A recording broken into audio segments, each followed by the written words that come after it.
Hello, I'm Krista McAllister, and welcome to Cerius Leadership. Whether you are growing your business or another area of your life into what you want it to be, I welcome you.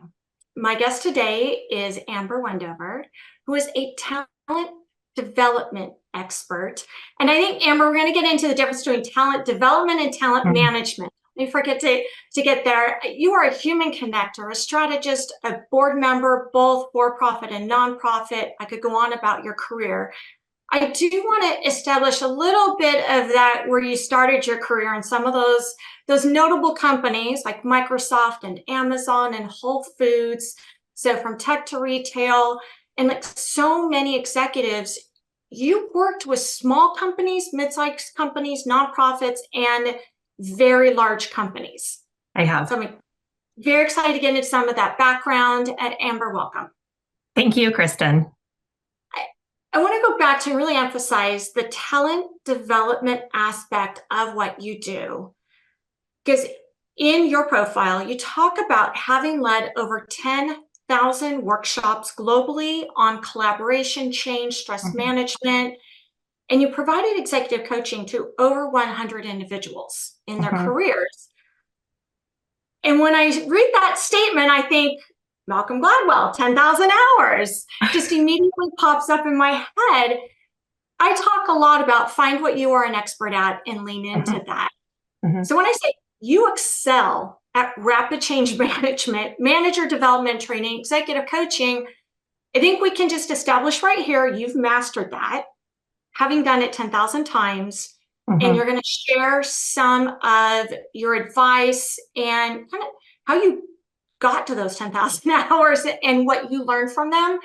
And we get to learn what you've mastered. So I'm excited. Love it. One of the statements you make that I absolutely love, and I've got it in bold, it says, I champion team resilience and alignment with corporate vision.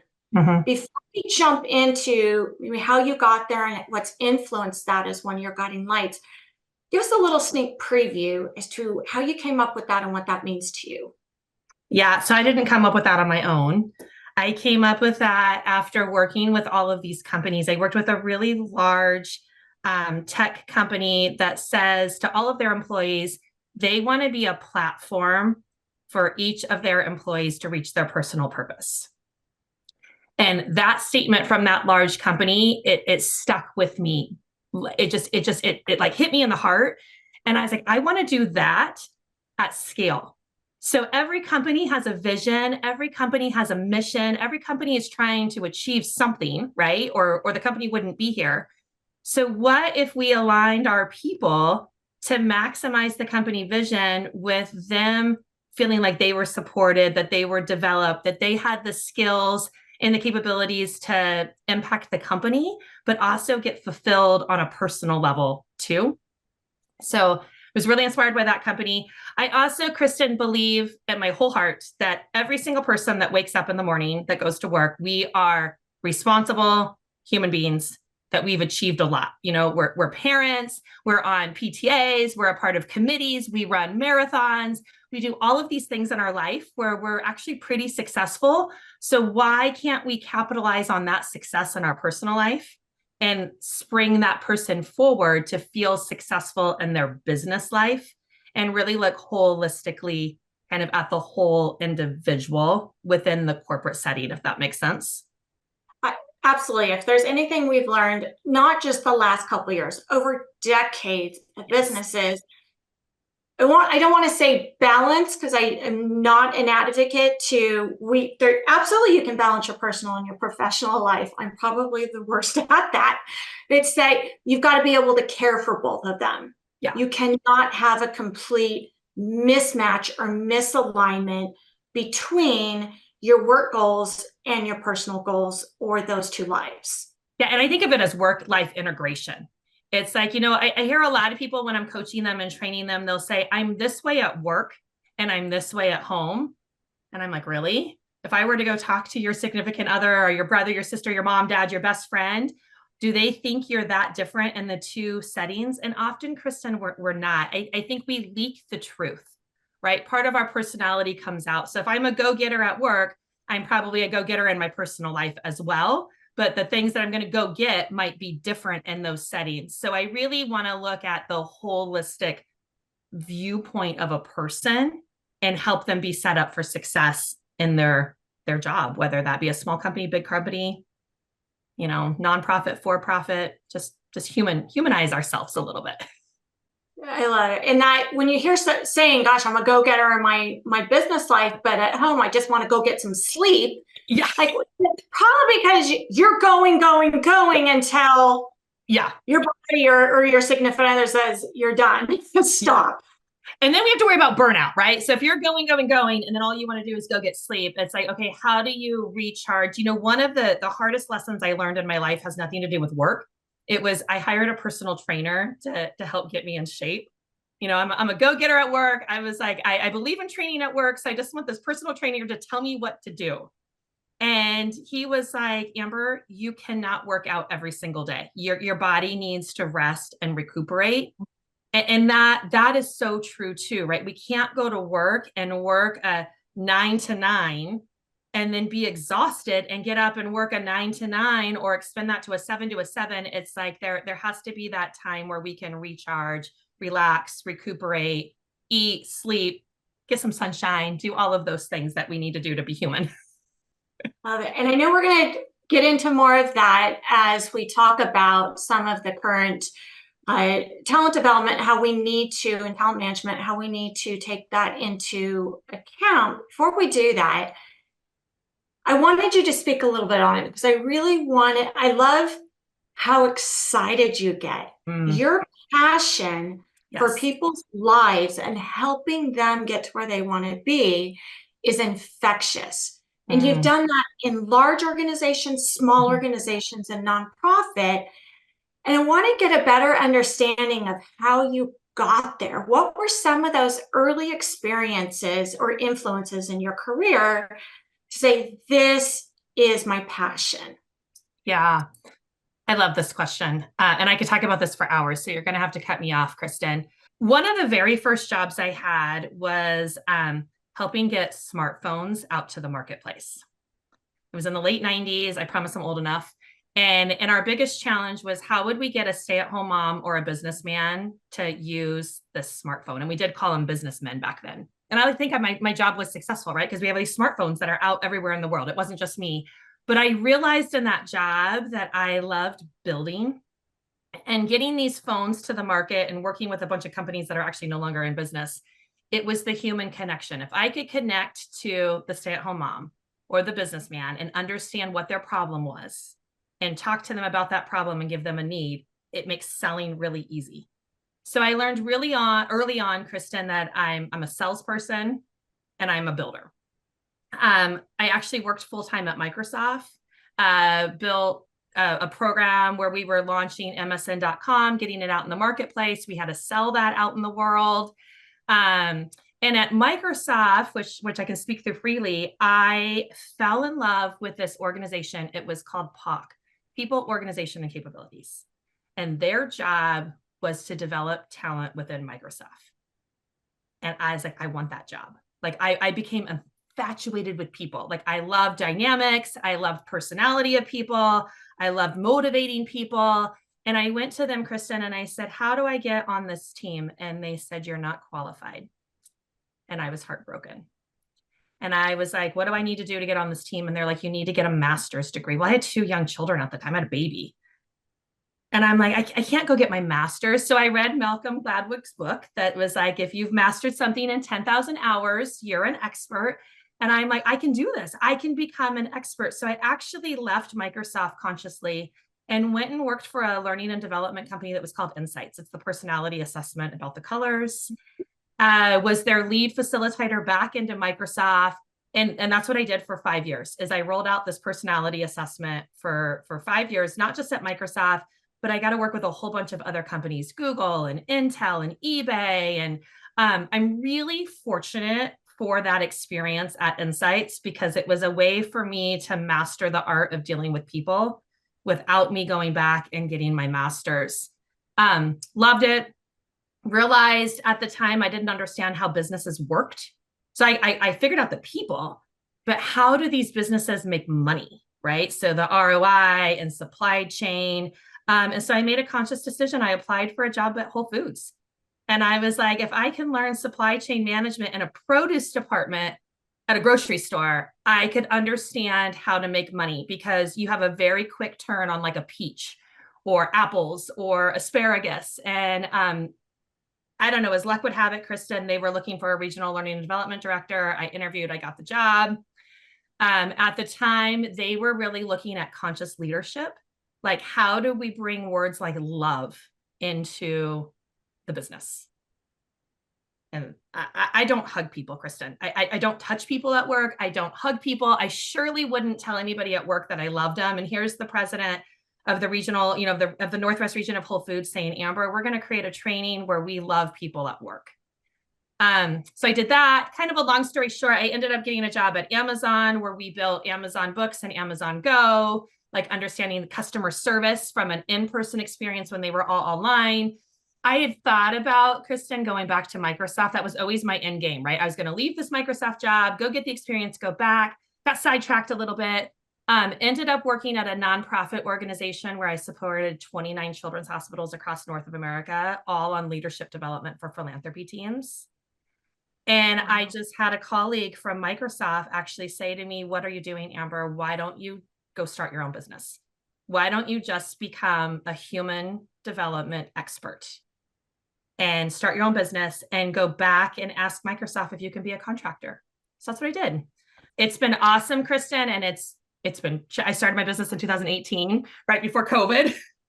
Which I think is probably one of the best times to have started a people-oriented business. And when you look at conscious leadership, I think that was probably one of the biggest catalysts at that time. There was something that you said, which as a talent development expert, you quickly skipped over it. I want to go back and double click on it, which is, I would love your advice. And you think about, how do I find those hidden gems of leaders and people-oriented skills? You were in sales.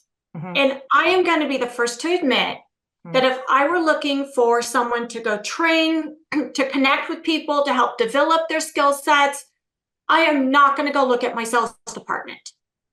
I am not necessarily looking at my account manager. So what were some of those skills or those attributes that you had where you were able to really make that shift and find something that you were even more passionate about and combine those skills? Because you have to convince people a lot of the time. I do. Develop, and you were able to combine those skills. Yeah. Salespeople, they kind of get a bad rap, I think sometimes. At the end of the day, my view on sales is you're just connecting to a person. And I believe any moment of any day, we're all salespeople, Kristen. I'm drinking a coffee right now. If I wanted to convince you that this was the best coffee in the planet, I could probably convince you that this is the best coffee in the planet, right? Because I love my coffee. And so I think that if you just compare my career to sales is about human connection, being genuine, establishing trust, understanding the problem that needs to be solved, and having a solution. And I think that's human development too, right? If I think about an HR person or a manager, Kristen, you're coming to work and you have to establish trust, you have to gain credibility, you have to be able to understand what their problem is, be creative in solving their problem. And so I just believe that every day we're all selling to each other.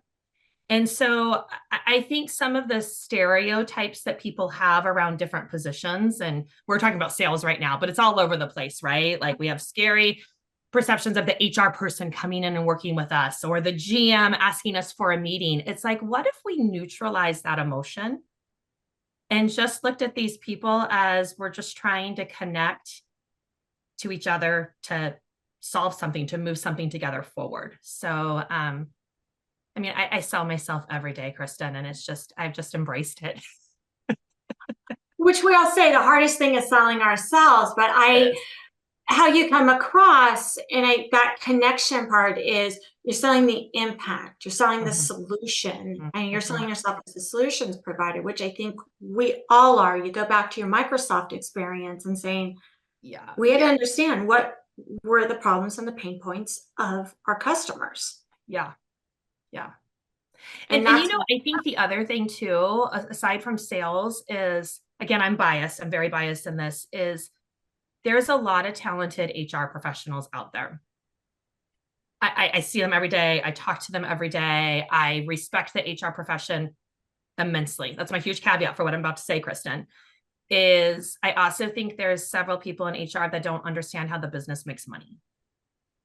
And so the operational mindset that came with my sales experience of understanding, if your company's not profitable, Kristen, you and I aren't sitting here right now having this conversation. If my company's not profitable, I'm not maybe having this conversation because I got to go pound the pavement to find some clients, right?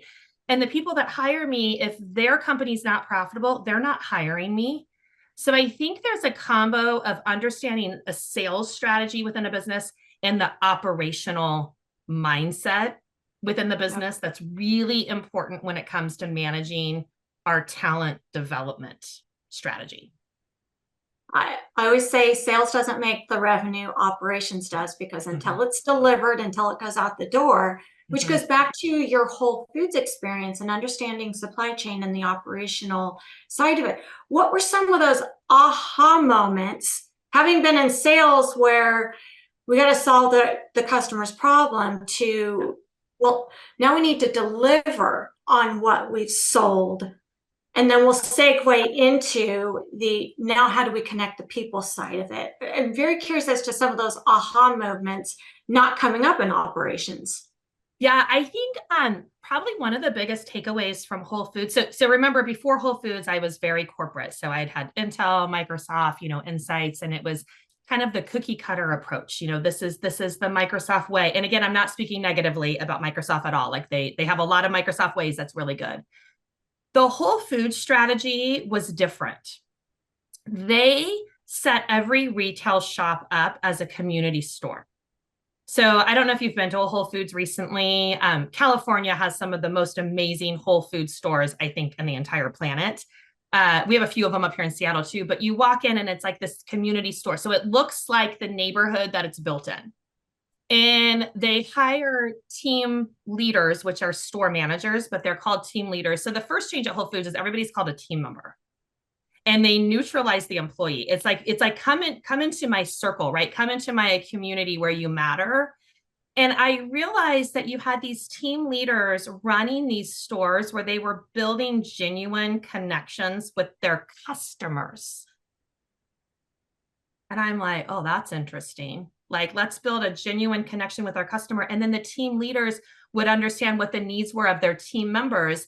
And so I think this whole notion of community and we're all in this space together just Mhm. really, really, really came out crystal clear in my experience at Whole Foods. And then, of course, they have hourly employees and they have to turn product and sell things and all of that. But I think, Kristen, community and treating people like people, we all want to belong, right? Like if you think, don't you want to belong? Nobody wants to be the outsider.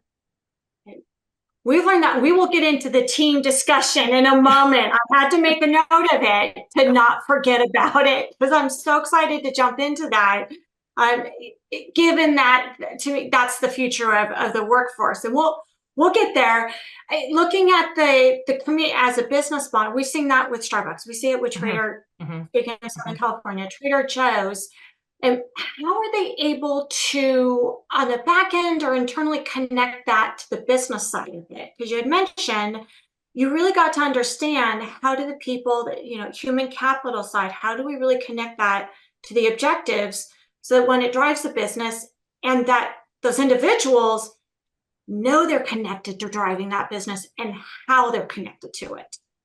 Yeah, I mean, I think in the highest kind of form, what I would say, and even leaving like the Whole Foods specifically a little bit, um, the companies that can connect their people together, that I can go to work and feel like I matter, that I bring value, that I understand how my daily impact of whatever feeds into the higher mission and the vision of the company. I think those are the companies that end up being really successful from that human capital, right? Is like, I'm treated like a person, and the work that I do matters, and the things around my life matters. So it's like, we've all seen the companies where we celebrate, personal successes, or we have a manager that stops by and says, hey, I just want to see how you're doing, or maybe sends me a gift card on my birthday. I think companies that can connect the humanness to the business, I think I fundamentally believe that's step one. And then the second thing that I think is really important, Kristen, is companies have to educate their employees. How do we make money? Like, how does the business work?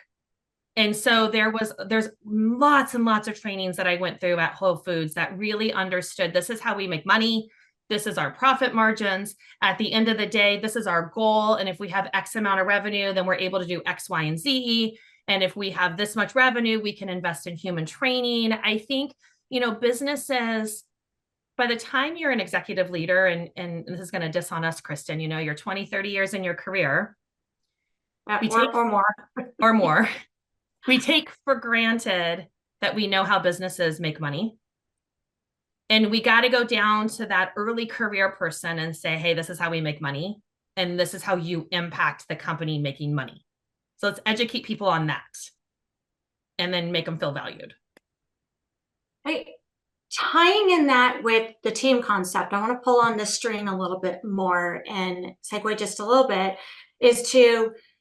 it's always been very difficult with individual contributors saying, you help us make money, you matter in this way, you do that way, versus we're really seeing the Generation Z, we talk a lot about, they like to work in teams. I was just having a conversation with my 11-year-old saying, how do we get more middle schoolers involved in this activity? He's like, well, let me do it with my 3 best friends. We're going to put together a company. We'll enter the competition. They love doing things together. And they're more team sports oriented versus individual sports oriented. We'll use that analogy. So when you're working together as a team, is it easier for the business to say, all right, as a team, here's how you can contribute. Now, help us figure out how to be better. Versus you yourself, me standing in a corner trying to think of, how do I make this business better? Yeah, I think it's both. Do you remember, I feel like we're totally going to date ourselves. Remember when Gallup released their survey like 20 years ago about an employee experience? And there was a question that was a little bit controversial. And it asked people, do you feel like you have a best friend at work? Oh, it's still controversial. It's still controversial. Define a best friend. Yeah, but I think to your point of your 11-year-old, it's like your 11-year-old wants to work with their best friend. They like their best friend, right? Like, I feel comfortable with my best friend. And it goes back to what we were talking about earlier too, Kristen, is I think the human nature of us is we want a sense of belonging. And so I don't want to go down a rabbit hole of defining the Gallup question and what does a best friend mean, but I think that's a really important question. Do I feel like I have a friend at work, or do I feel like I have someone that I can trust that values me? Do I have a partner? Whatever word you want to use there, right? So that we don't debate this for the next 45 minutes. It's like, that is so important, because if I feel like I have someone that believes in me at work, whether that be a peer, my manager, a skip level, heaven forbid it was one of each, right? Then I feel like I can go to work and show my individual capabilities, my individual skill sets. And Kristen, you know what happens? If I make a mistake, I feel supported. And so individually, I do believe we all need to shine, because we're individual people that bring unique skill set, capabilities, and all that to work. But we've got to do that like in the sphere of this collective team. I was a swimmer in college. And so I always think about swimming. It's a very individual sport, right? I go run my race, or swim my race, and compete. And then at the end of the day, I get to get out of the pool and get a hug from my teammates. And then collectively, we're on the reader board together. And I think that businesses, if we can have individual lanes that are a part of a bigger team, that's super powerful. And what are some ways, I always love those tangible takeaways as to, as you do this a lot in your business, in what you do, stepping in to help companies, independent. We say independently, interim fractional basis, you become part of their team and help them Yeah. figure that out. What are some ways that you help them instill, here's how we can take these individual titles or individuals and make them into a team and give them a goal. I've got a friend who's going through this right now where she's got a bunch of individuals, none of which like working together. Yeah. Do what you do best. Give them a goal, help them get some teams together and help them compete. It's like, well, where do I start? I'm like, well, that's why I've got a network of experts who know a whole lot more than I do. Yeah. Yeah. Where do you help them start in building that team? Because I know you talk a lot about collaboration and intentionality. Mhm. Get into Mhm. that. How do you start if your organization is not used to operating that way? We know it is most successful companies I know operate in that team, and especially having the teams compete with each other. We Mhm. love Mhm. that. Mhm. Where do you start? Oh my gosh, Kristen, isn't this it's a great question. I think at the end of the day, you start with, this is going to sound so generic, but just bear with me. We got to start with understanding like a quick needs assessment of the organization, like what's going on in the organization. And I believe the best way to do this is to have someone from the outside come and just almost like pull off the duvet cover of your bed and see really what's going, like, are your sheets really made? Are they dirty? What's going on under your bed? Right. And so I would do a quick needs assessment. And if you don't have the time or the money to hire someone externally, the first thing I would have an executive do is look at their direct management team and say, do those managers have the skills that it takes to manage people? Because what I see all the time is we have really awesome individual contributors that have been in a company for X amount of time and they get promoted to be a manager and they don't understand the shift that it takes from going from an individual contributor from doing the work to all of a sudden being a manager where you're delegating, motivating, and inspiring. So if I could do one thing in an organization, pull back that cover of the duvet and ask yourself, does every manager that's managing people have the skills, capability, and support needed to be an effective manager? I think that's where I would start. The second thing I would do is I would look at the individual contributors. You know, you talked about the colleague that you have that's like, yeah, we need to work together as a team, but there's a lot of competition. And I think whenever I hear there's too much competition, there's an underlying fear. What's going on in the organization that makes me believe I need to compete with my client? What am I fearful of? Am I trying to prove myself? Am I having imposter syndrome? Do I not feel like I have the tools to be successful? Healthy competition, I think, can be great. But often when I hear there's this culture of competition, it's usually coming from an unproductive space where I'm trying to hide something or prove something. And then it goes back to the skill set. What skill gap do we have in the organization that we might need to fill so that we can be collaborative rather than competitive, if that makes sense. Mm-hmm. Um, I love the saying collaboration is the new competition. We it, find a way to work together. And you go into the skill gap, and this is a concept we talk a lot with clients about. I want you to touch on a little bit as you've done the trainings, you've done the assessments, you've done the career development and the counseling, and you've got to first know, what do I need to develop? Which of their skills? Where are the gaps? What's kind of a basic process that you're walking through to say, here's where they're at, here's where they need to be? And yeah, because most organizations don't have 6 months to bring someone in full time to do those assessments, yet I know yeah. that they, what are some of those? Kristen, here's the thing. I don't think any of us need to recreate the wheel at all. I mean, what you do, what I do, it is out there. I know there's a lot of talk about Chat GPT, and can I just ask, Chat GPT, how do you develop my skills of my employee? Maybe don't go do that, right? But there are a lot of really good off the shelf solutions that focus. So this is for the smaller company, the small mid-sized company right now. Not the larger companies usually have this stuff, but I think what the gap is is we have these small to mid-sized companies that actually don't have jobs written to competencies. Explain that. I would love for you to.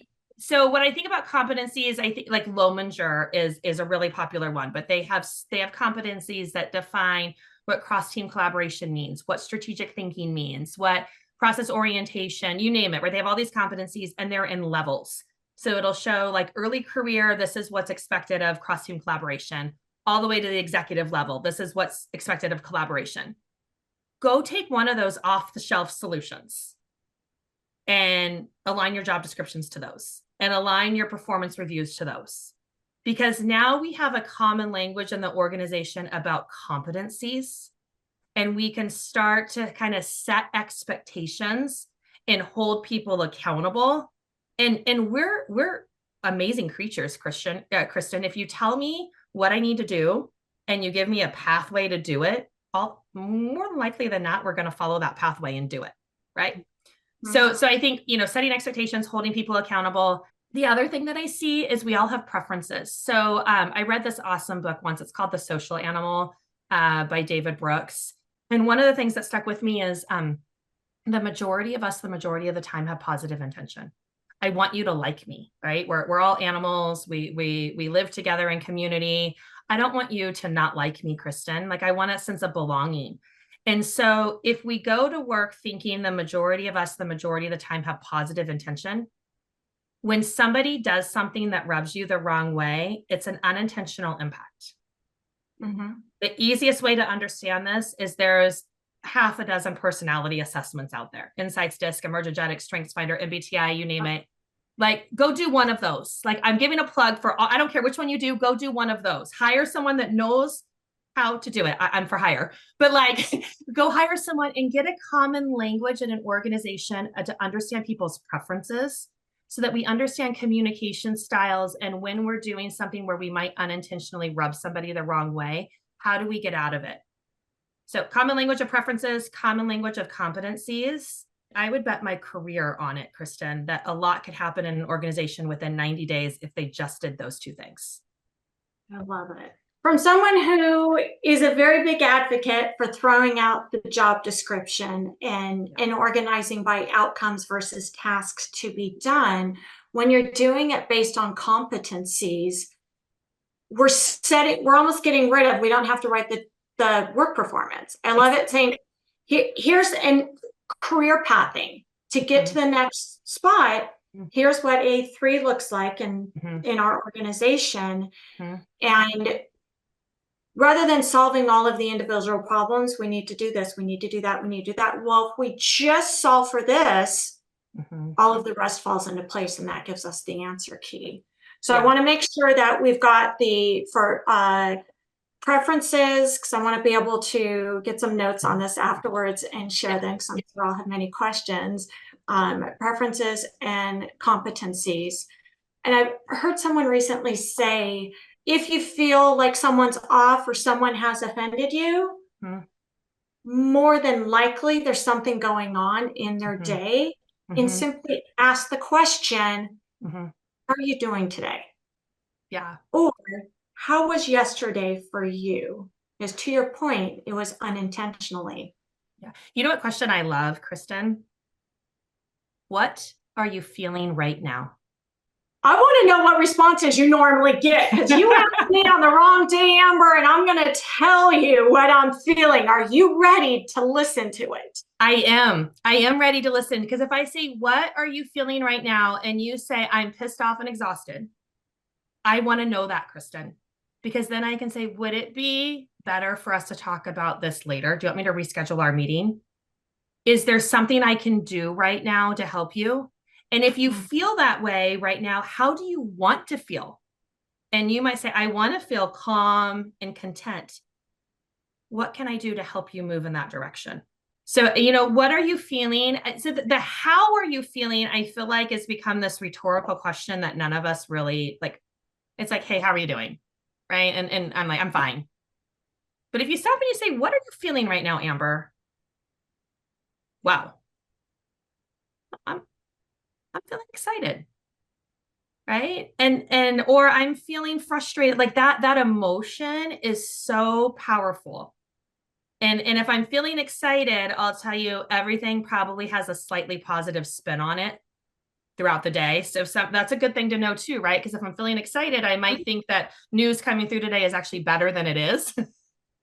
Can adjust. Right. So, and if I'm feeling exhausted, news coming in today is feeling a little bit worse than maybe it is. So there's these powerful neutral emotions: objective, calm, collective, grounded, purposeful, right? If I can be in that space, then the thought is I can see both sides and kind of objectively look at what needs to happen today. What do we need to prioritize? What are we trying to achieve?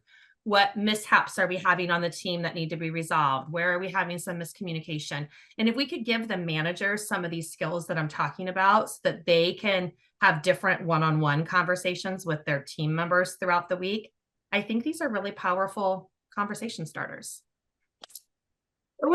I love that you brought it back to how can we support those managers? Do we train them? Because it's one of the most common threads or patterns we've seen over the last couple of years. As someone left, we promoted individuals, and we all absolutely are guilty of, I'm going to promote either my best person, usually is the last person we should be promoting because they intuitively do what they do well. It's tough for them to train someone, or the person who's been with us longest and would never say no, but they really don't want to be responsible for others. And some of it we've never asked, and we've never give them. I personally had to learn how to be a manager when we were acquired way back when by a large organization. And one of the best tools, I always say I'm Sheldon Cooper. I've had to learn, I need one of those machines to tell me the emotion that someone, so I was the last one. I love exciting people, but actually understanding what they're feeling is they gave me this value card system to Love go it. through with each employee and say, here's a list of 30 things. What do you value? What three things are important to you that as I'm communicating, we're working through the day? Is it that trust, or is it that you want to feel informed? Is it that you want ongoing coaching? So one person, I may need to just send them some updates. Another, I may just need to sit down with on a weekly basis and understanding from their perspective. But I was very fortunate to have a large organization that had an established program. Not every company has an established program or has an owner that knows how to teach, how to manage, which is I've learned so much through the executives in our network and just listening to them. I just, in our conversations, I'm a sponge with that. What advice would you give? Or through, you look at 10,000 trainings you've done. Yeah. Is there a secret sauce or a step one and then step two? How do we start to build that muscle in our organization? Yeah, I think there's a couple of things we can do. The first one that I think an individual could do is I will often have people, I'm not telling anybody to leave their job. So for all the managers listening here, I'm not telling your team to leave their job at all. But go to the very last day of your job, whenever that is, sometime in the future. And when we're gathering to celebrate that last day of our employment, usually someone says something on your behalf.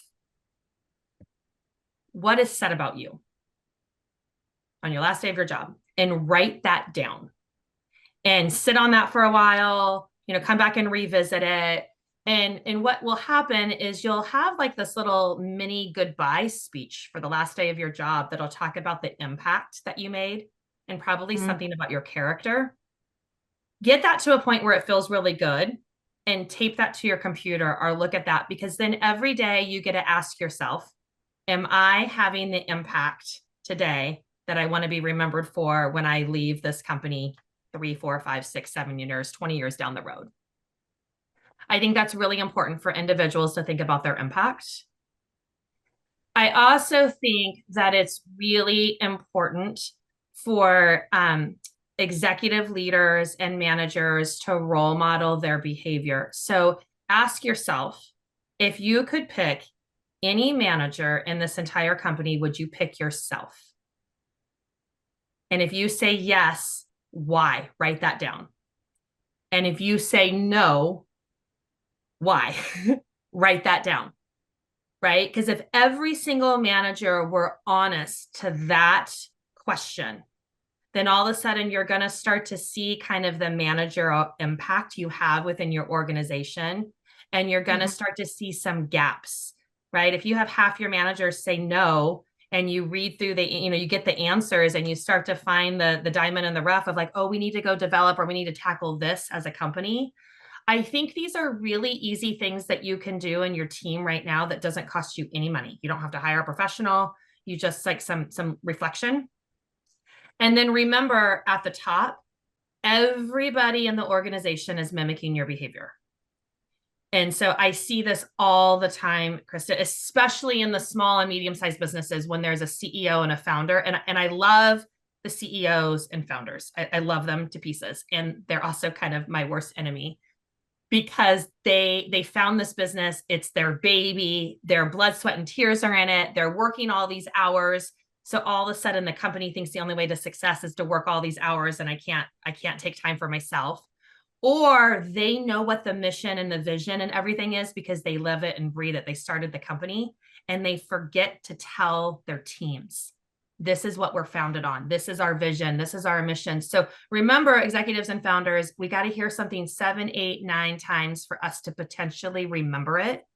So become the broken record. Remind me every team meeting, every company meeting. What is our vision? What is our mission? Why was this company founded? What have we changed? How are we evolving? Like make that a regular conversation in your organization that goes all the way back to what you and I were talking about, 20 minutes ago about the human capital connected to the vision and the mission of the company. And especially they're hearing it together and you have that two-way conversation. What does that mean to you? What did you do what did we do last week? What were some of the stories that we can celebrate? What were some of the wins that connect to that? Yeah. And I love it when they are able to share about each other. And there is nothing like having your name said on a call and something nice being said after it. Yeah. That carries so much weight. Yeah, there's an awesome TED Talk. The gentleman, his name is Drew Dudley, and he has this TED Talk. It's called Lollipop Moments. And it's so beautiful how he talks about gratitude just immediately makes us all feel good. And you can I think about this all the time. What's your lollipop moment of the day? Can I just say, a really nice appreciation, to you, Kristen, for having me on your show, for trusting me to be on your show. I'm very grateful for this. Can I take someone a coffee and say, I appreciate you working late last night, so I just wanted to bring you your favorite coffee. So I think about Drew Dudley and his lollipop moments and that gratitude and how that just fills up our cup and makes us feel good. And if we feel good, by the way, the secret sauce is we'll go the extra mile. You make me feel good and make me feel valued. I will stay late and I will work harder for you because I feel valued. But if you don't make me feel valued and appreciated, and then you want me to work late or work extra, I'm not going to do that. It almost becomes a bit of the opposite, a sabotage. And if someone is going to go that extra mile, we want to know that they're going extra mile towards the right things, towards that mission, vision, towards those team goals. And I love how it's all coming together and we can see through you share your career, how you got to where you are, why you've decided like rather than being with one company, I'm going to start my own. I want to help a variety of different companies. It's how you and I connect just on the shared love for how do we help companies grow through really enabling their human capital. And you'd see the word connector a lot. I love through our discussion, you've been able to share with me why you put connector on your byline and you're that human, because you're connecting the customers, the business, the people all together. If anyone is wondering, well, what's strategy? That's being strategic. Connected. Yeah. About how you're doing that. And then developing the talent so that they have the tools, they have the skills to be able to get there rather than, I always love the term figuring it out. Yeah. Well, they'll figure it out. And you made a really key point there. We're developing our talent. We're not managing our talent. We're developing them. We're giving them the skills to go down this path and to be successful. We're not micromanaging them. We're not telling them what to do. I think it's really important that we develop our talent. And then I think, Kristen, at the end of the day, let's remember that we're all people. Like no matter, like, take away your title, take away your name, all of that stuff, right? At the end of the day, the thing that we all have in common is we're people. So if we can connect on a human to human level and just be people, I'm 100% confident the business is going to thrive. And in the event we don't have that internally, I'm going to do the shameless. As you and I talk about the availability of external talent and external strengths, as businesses are self-aware of what do we have, what do we don't have. This is the path I really want to go down because I want growth to be easier. I want my team to be part of that growth versus feeling like I'm pulling them every day. Is any one of those strengths or the time it takes to do that you don't have internally. Got experts like yourself, experts in our network. There are absolutely experts for just about everything. And I love that you've made it your passion in life to say, I want to go help companies in this area, leveraging your wealth of knowledge and experiences. I just go back to 10,000 trainings. You do it 10,000 times. You don't even have to think about it. It just comes naturally, and you can help develop that skill set inside of organizations. Yeah. And I think interim people, outside people, Kristen, I think we all do the best work when we write ourselves out of a job. So I always tell this to my clients, you know, like this is what you're hiring me for. I can do it at X amount of time. And the best thing I can do is either teach you how to do it yourself or show you that you need this role full time, right? Because there are some companies that they need the us's, right, full time. So that's not an interim role then. It's like you had the interim role to develop what you needed, like the job description, the structure, whatever. And so, you know, companies often want to do things themselves. I think it comes from pride, right? I want to develop X company way. I want our people to be trained X way, you know, to fit in within my company. And that's awesome. But we don't need to recreate the wheel. Let's take the stuff that's available, all the resources that's available. We can customize it, modify it a little bit to fit your company. We can get you up and running really quickly. And then let's see if you need a full-time job or not. And if you do, there's lots of people that could probably fill that job. But most people don't need the full-time role. They just need the help at the beginning to kick it off. We're like firefighters. I know that you said that it helped the internal team. When you look at all the managers that you have and leaders, what if we can make them 20, 50% more productive, feel more comfortable in their roles? They wake up knowing how they're going to lead their teams that next day. Yeah. And they've got that path forward. They're not having to figure it out. At some point I'm going to do a white paper on what that means. I'll figure it out. I know you and I could go on forever, Amber. Thank you so much. I love that you sharing your background, talking about the team aspect, the collaboration within organizations, and developing individuals to lead who can then develop others versus managing the tasks. And I have it written here. I'm going to provide the resources on developing those. What are the competencies? What is a level 1, a level 2, a level 3 look like in the book recommendation that you made? We'll have them in the show notes. Thank you so much, Amber, for all of your wealth of information. And thank you for joining us today on leadership, serious leadership. It's all about leadership here, but we are serious about our leadership. Thank you, Kristen, Amber. thank you for having me. It's been so fun to talk to you. I really appreciate it. So thank you too. I will just say until next time. Love it. Love it. Thank you.